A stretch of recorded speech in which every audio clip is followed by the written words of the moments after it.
Quelle est la couleur du cheval blanc d'Henri IV? Si vous avez la réponse à cette énigme insoluble et vicieuse, alors vous avez tout compris à l'euro, à l'argent et en général à la monnaie depuis environ 98 ans. Quelle est la couleur du cheval blanc d'Henri IV? J'ai parié avec un copain que j'allais avoir 500 pouces bleus en commençant ma vidéo avec cette blague stupide.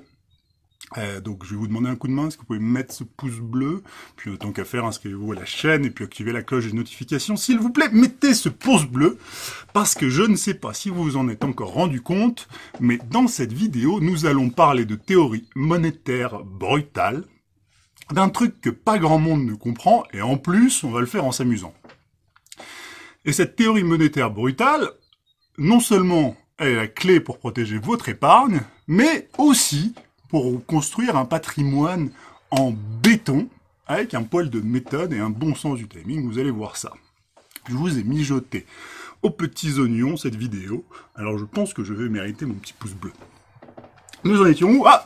Quelle est la couleur du cheval blanc d'Henri IV? Prenez votre temps, hein? Allez chercher la réponse sur Google. Pas de problème, je comprends, c'est difficile. Alors, ça y est, vous avez la réponse? C'est votre dernier mot? Eh ben non, c'était gris. Vous allez voir, on va bien se marrer. Bon, on va peut-être passer à autre chose. Oui, parce que le cheval blanc d'Henri IV est gris. Et c'est lui-même, Henri IV, qui aurait fait la vanne à son ministre Sully, qui n'y connaissait absolument rien en canasson, car on ne parle pas de blanc pour la robe d'un cheval. Jamais. Aussi immaculée soit-elle, elle ne sera jamais parfaitement blanche. Elle est donc grise. Eh bien, avec l'euro, et avec toute monnaie, en fait, c'est pareil. Combien vaut un euro? Eh bien, un euro, ça ne vaut pas un euro, et c'est ce que nous allons voir. Si cela vous perturbe, d'ailleurs, vous pouvez aller relire Héraclite, ça fait 2500 ans qu'on a posé le problème de l'impossibilité de l'unité de lettres, hein. Alors, si Héraclite t'a dit, mais je ne suis pas Héraclite, et je ne suis pas philosophe, donc, nous allons faire la preuve par l'exemple. Si, plutôt prenons un exemple tout bête, si demain la BCE décide, comme ça, qu'un euro ne vaut plus un euro, mais ça vaut plus que 70 centimes. Ouf! C'est fait. Et votre compte en banque est immédiatement amputé de 30%. Votre euro, en fait, ne valait que 70 centimes. Ah! Bon alors, demandez aux Chypriotes et aux Argentins ce qu'ils en pensent, parce que cela leur est arrivé à eux.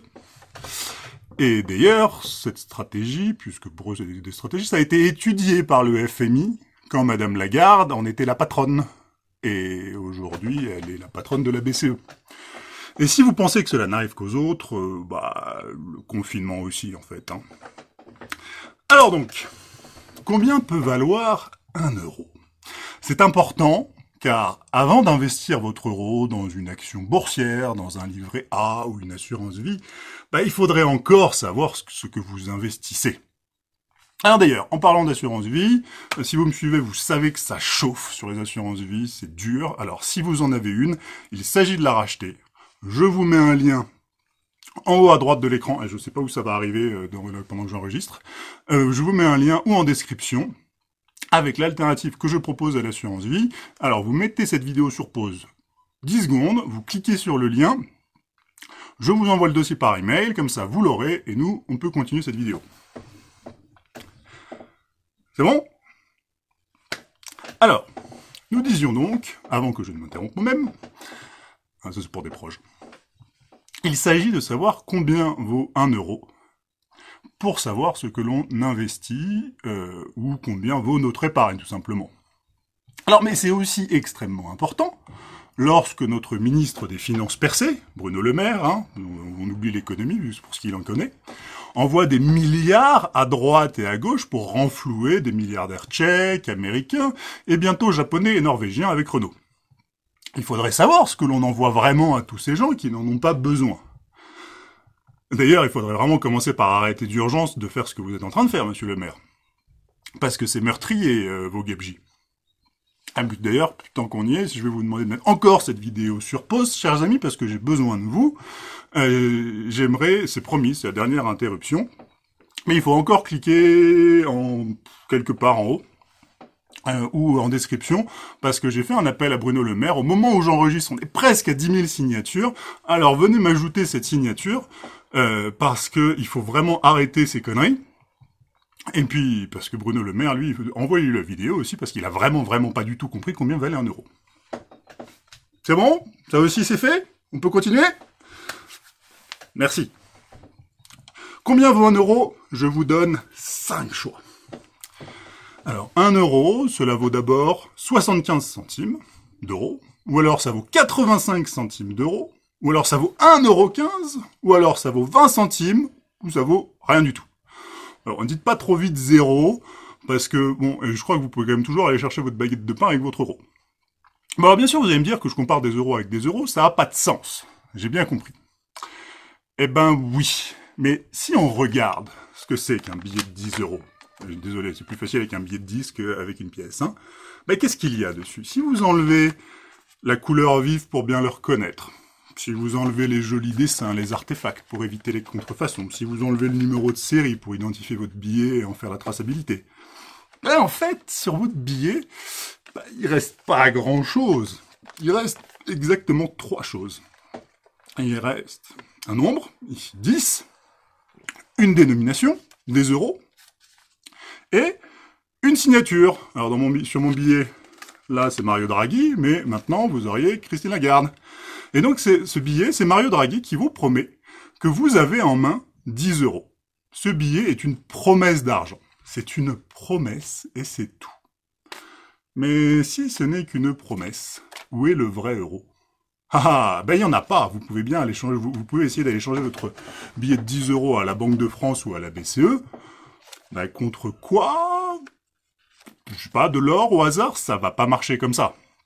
Alors, généralement, on vous dit que tout a changé un beau matin de 1971 lorsque Richard Nixon a abandonné la convertibilité hors du dollar.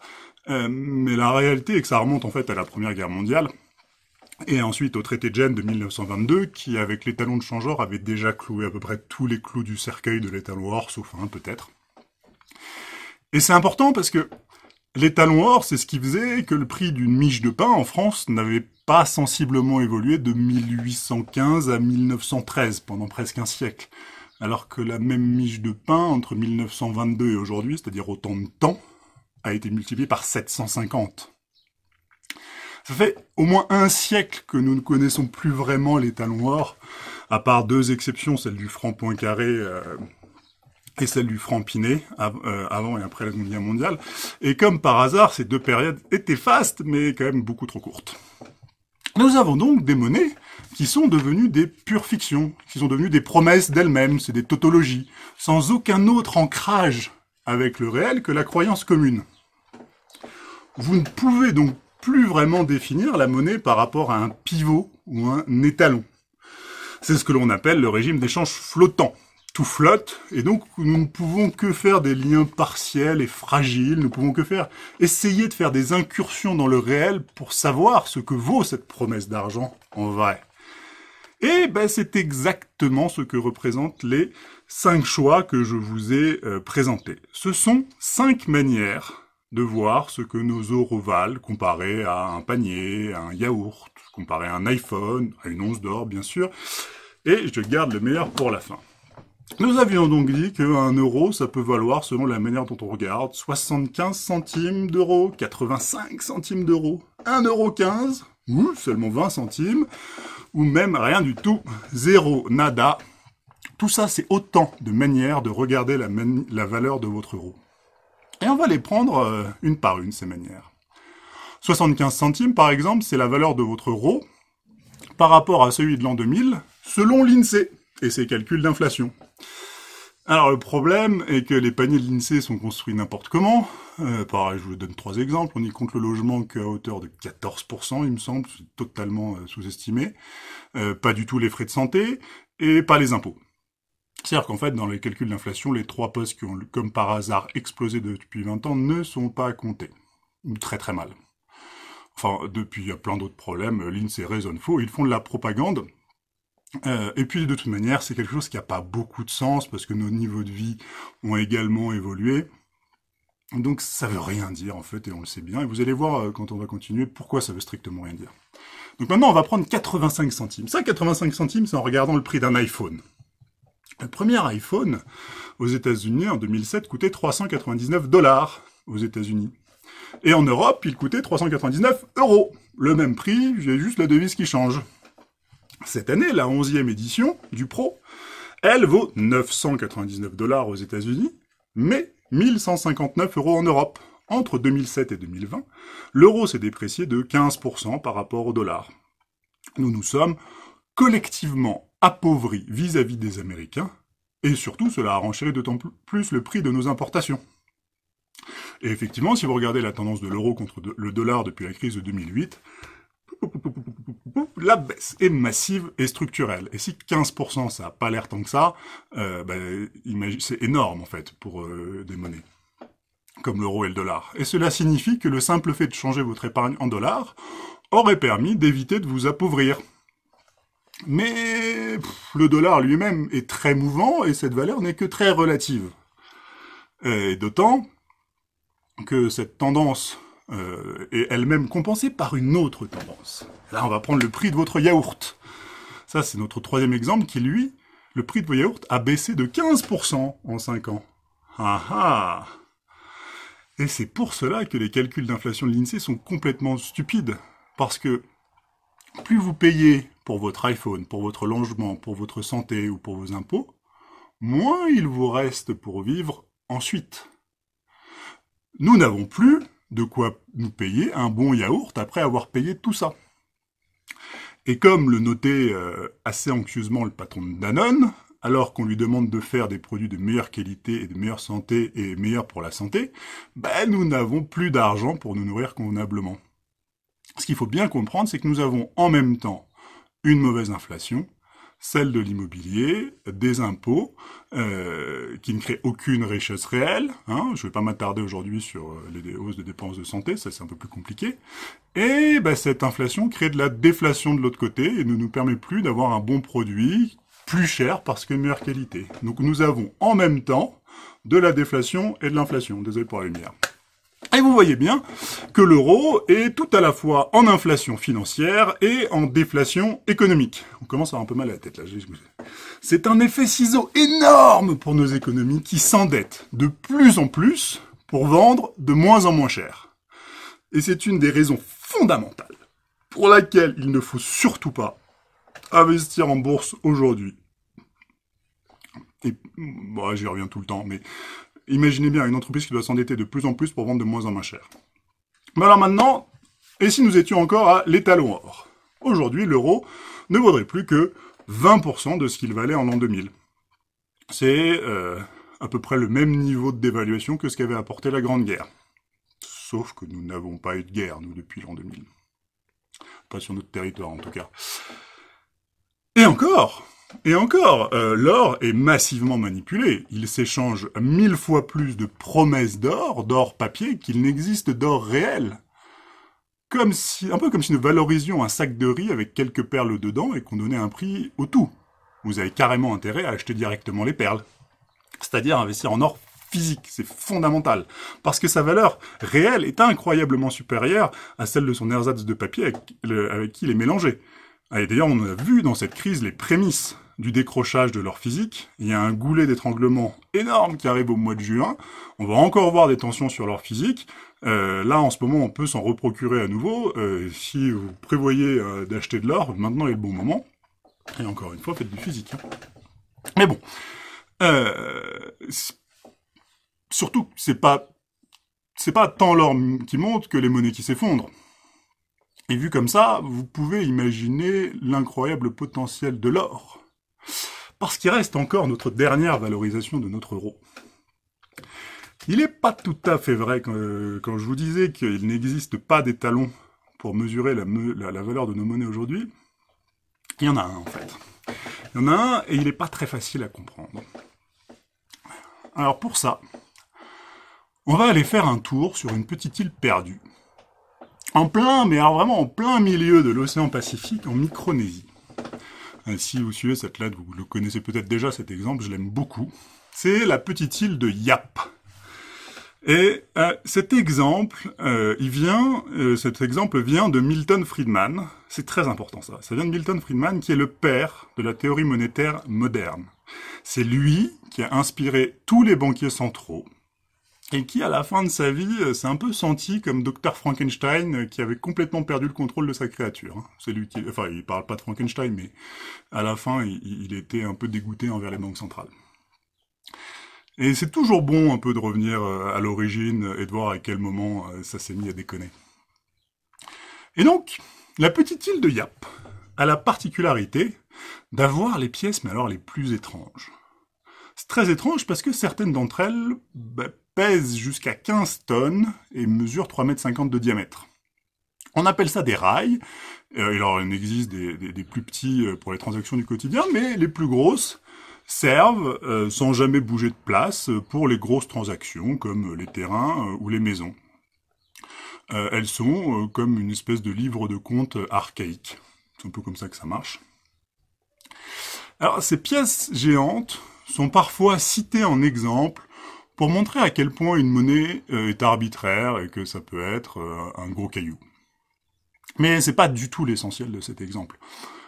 La particularité est que ces piécettes de 15 tonnes sont taillées dans une pierre brillante, un peu marrante, qui n'a pas d'utilité particulière, si ce n'est qu'elle n'existe pas sur Yap et doit être rapportée de Palau, une île à 450 km de là. Et là, imaginez nos marins yapais, il y a 500 ans, se promener en plein milieu de l'océan Pacifique sur une pirogue avec un caillou de 15 tonnes. Alors, à première vue, ça a l'air complètement stupide. Bon, alors, il faut voir qu'à la même époque, nous, on traversait de l'Atlantique pour aller chercher, pas des cailloux, mais un métal jaune aux Amériques. C'est exactement pareil, en fait. Alors, bien évidemment, pour que cela marche, il faut une croyance en la valeur de l'or, un petit morceau de métal jaune, ou de l'aragonite, la pierre des rails. Mais au fond, c'est pas très différent d'une autre croyance commune qui fait par exemple que si je prononce le son oui, vous allez entendre un signe d'approbation, ou qu'il ne faut pas traverser quand le bonhomme est rouge. C'est pas cette croyance, elle est assez naturelle en fait. Il faut autre chose. Et l'or et l'aragonite ont ceci en commun, qu'ils coûtent cher à extraire. Maintenant, mettons que nous sommes à Yap et qu'un gros rail vaille une maison. Il y a, pour faire simple, 100 rails sur l'île et 100 maisons. L'économie est stable, il n'est pas très intéressant d'aller jusqu'à Palau pour chercher d'autres rails, car à ce moment-là, le voyage coûte trop cher et trop risqué pour la valeur réelle des rails. Mais voilà que l'économie se développe à Yap. Tout d'un coup, on se met à construire plein de maisons, la population augmente, il y a eu des bonnes récoltes, tout ce que vous voulez. Il y a toujours 100 rails, mais maintenant il y a 200 maisons. Cela signifie que un rail vaut désormais 2 maisons. La valeur du rail augmente, et des marins vont trouver tout d'un coup qu'il devient intéressant de traverser la mer pour aller chercher d'autres rails. Ils vont aller en chercher d'autres et ils vont y aller probablement jusqu'à ce que nous ayons 200 rails pour 200 maisons et que nous soyons revenus à l'équilibre. La conclusion de mon histoire est que la monnaie, dans une situation stable, vaut ce qu'elle coûte à produire. La monnaie vaut ce qu'elle coûte à produire, ou, on peut le dire autrement, la valeur d'une monnaie est dans l'effort ou la difficulté à la produire.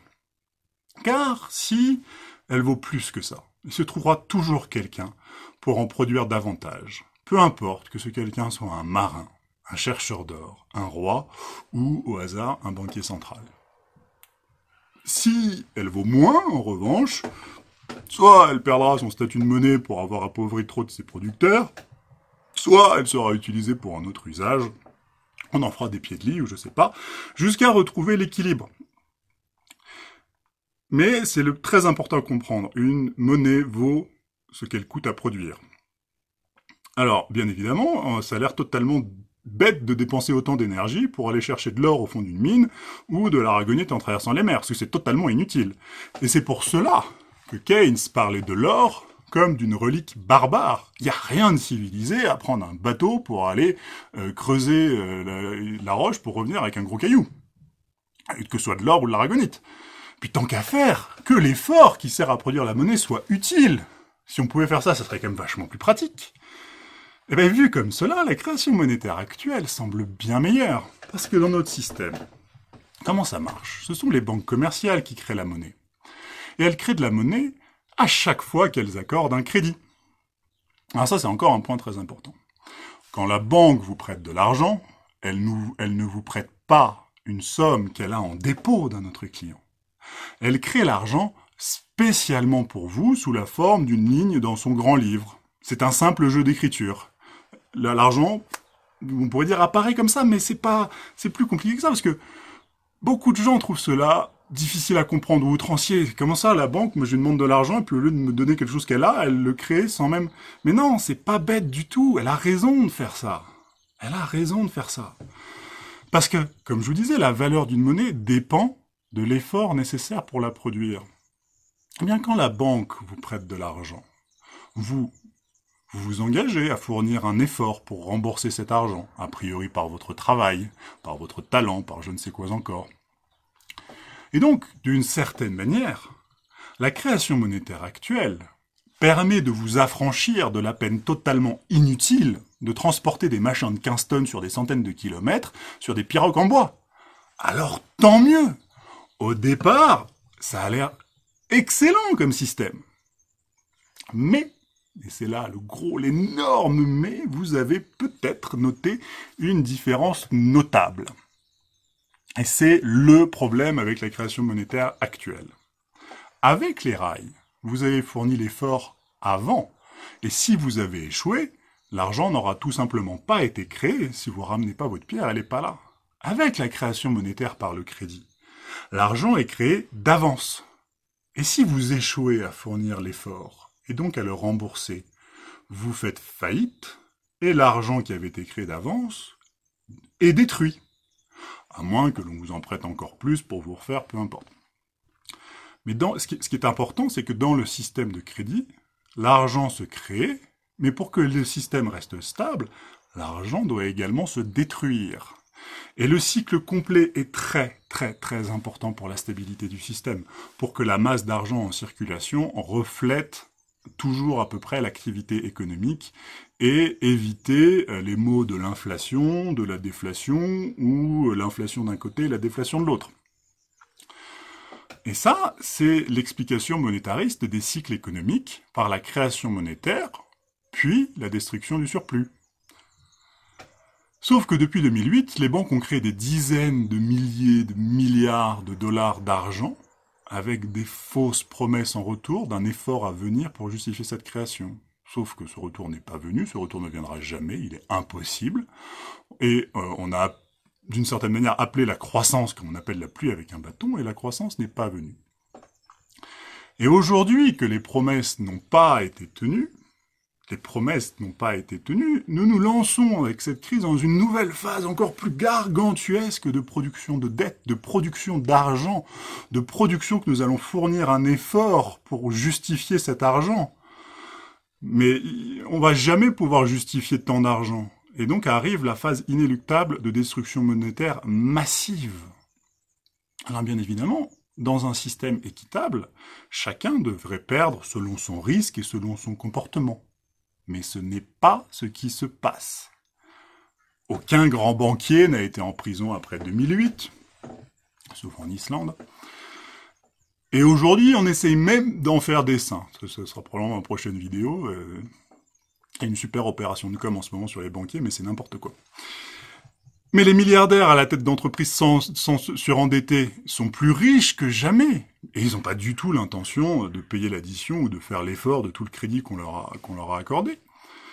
Et pourtant, cet argent va devoir être détruit. Il va se détruire de toute manière. D'une manière ou d'une autre. C'est pour ça que le timing est important, c'est qu'il s'agit de savoir quand. Ce qu'il faut comprendre, c'est qu'aujourd'hui, tout cet argent est logé sur le marché obligataire, en bourse, dans l'immobilier, mais aussi sur le marché de l'art ou du luxe. Et vous, si vous avez une assurance vie, vous êtes en plein dedans. même si c'est un fonds euro, vous êtes dans cette hyper-inflation monétaire et il va nécessairement il va y avoir destruction. Ce n'est pas pour rien que des lois ont été passées depuis 4 ans pour permettre le gel de votre assurance vie, la ponction de votre compte en banque en cas de faillite. Tout le monde sait qu'il y a un moment, il faut détruire le surplus de création monétaire. Et si on ne le fait pas, ça s'appelle l'hyperinflation d'une manière ou d'une autre. Des banques vont faire faillite, des assureurs aussi, sans doute des gros. Vos avoirs vont être gelés ou strictement contrôlés, le temps de compter les pertes et de vous les répartir, hein, à moi aussi. Hein. Et c'est toujours comme cela que cela se passe. Mais ce que ça veut dire, c'est qu'en contrepartie, ceux qui ont vu qu'un euro ne valait plus rien fondamentalement aujourd'hui, qui auront débancarisé et même démonétisé, seront les grands gagnants de cette crise. Alors bien sûr, ça ne se fait pas en un jour, et c'est à chacun d'entre nous d'établir sa stratégie, selon sa condition et selon ses objectifs, et selon la situation. Et c'est ma mission, moi, d'accompagner tous ceux qui le souhaitent sur ce chemin. C'est quelque chose qui prend du temps, et c'est pour ça que j'écris cette lettre d'information gratuite. Hein. Encore une fois, vous avez le lien, je ne sais toujours pas si c'est de ce côté-là ou de ce côté-là, ou en description, c'est gratuit. Et puis, je crois que j'ai mérité mon pouce bleu, non? Et puis sinon, dites-le moi en commentaire, et puis je vais voir comment je peux faire mieux. En tout cas, si vous pensez que j'ai mérité, partagez cette vidéo, et puis je vous remercie de votre attention et je vous souhaite comme d'habitude à votre bonne fortune. C'était Guy de Lafortelle, l'investisseur sans costume.